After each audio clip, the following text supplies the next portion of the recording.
We continue our conversation now with Steve Rogers, Republican candidate for governor. Let's talk about school funding. You served on a school board. Is the school funding formula the way it is now fair? No, it isn't. In fact, throughout the state, I've talked about actually eliminating the Abbott district process. What we find is that there are a lot of districts throughout New Jersey, middle-class districts, by the way, Larry, who are funding districts in poor communities and poor cities. That's unfair. I believe that the control of school budgets and the control of the funding should go right back to the local level. It's very, very important that that be done, because the process, the way it's set up, is that you're paying taxes in your community for your school district, for the students in your town that go to those schools, only to find out that the state is taking some of that money and they're using it to pay for students in other districts. What that has done. Isn't the way that's supposed to work is that I know it isn't the way it's worked, but that they're supposed to take money from districts that are flush with cash and give it to districts that don't have as much cash? That's the way they say it's supposed to work. But in fairness, if you're a taxpayer in Nutley, for example, all your tax money should be helping the Nutley School District. I don't believe any of that money should be going anywhere. Don't poor districts suffer in that formula? I'll tell you why poor districts suffer. What the government does, and the government has a habit of doing this, is they throw money at problems.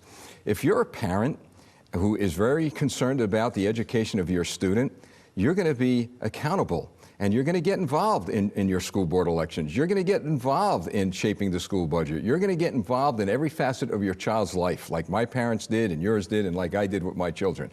So I leave that problem on the shoulders of parents. They need to get involved, and if the local school boards aren't doing the job they should be doing, you throw them out. But I want to stay on this for a second. Sure. I didn't expect to spend so much time. But so under your formula, a school district that is flush with cash because the property values are higher gets to keep their cash. Yes. And that a school district that might be suffering because they don't have the property values would then continue to suffer.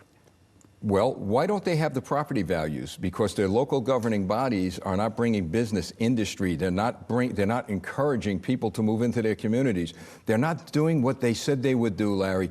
Look, back in the 70s, I heard the same arguments and look, I'm compassionate, believe me, I'll help anybody.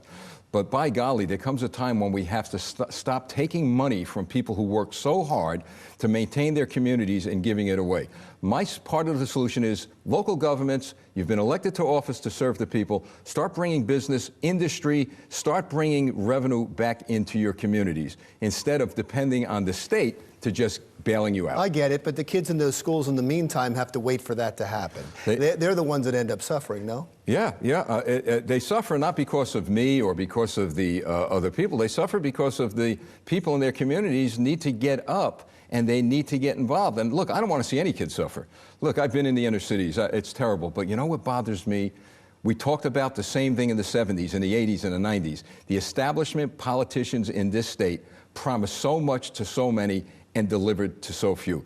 And my fear is, which if a Democrat gets elected to office, or maybe an establishment GOP person, that in the year 2020, you and I are going to be sitting here talking about the same thing. Let's talk about revenue for the state. The pension funds underfunded. The credit rating for the state has been downgraded once again because of that.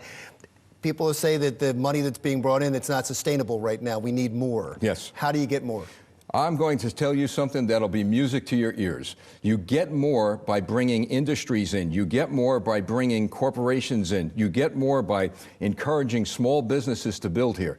And there are two specific plans I have for New Jersey. One, I want to see New Jersey become the national New Jersey movie and film industry that'll outpace and outdo Hollywood.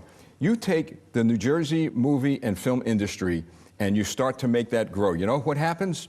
Carpenters, electricians, all sorts of skilled workers get back to work. I want to get to your second part because we're running out of time. You said there's two prongs to your the first was the motion pictures. What's the second? Part two, I want to help the farmers in this state. We have a beautiful, beautiful farming industry, but I also want to see New Jersey become one of the largest organic producers of fruit and vegetables and farm goods in the country. And that's not to say we're going to hurt the farmers that are doing non-organic.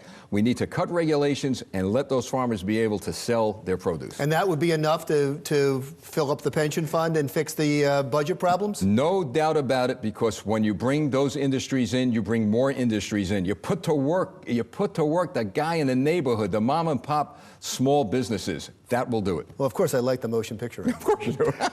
Thanks. Steve Rogers, who is serving his second term on the Township of Nutley Board of Commissioners and is also now an official candidate for governor. When we come back, trying to save an historic mansion in North Jersey, when Jersey Matters continues.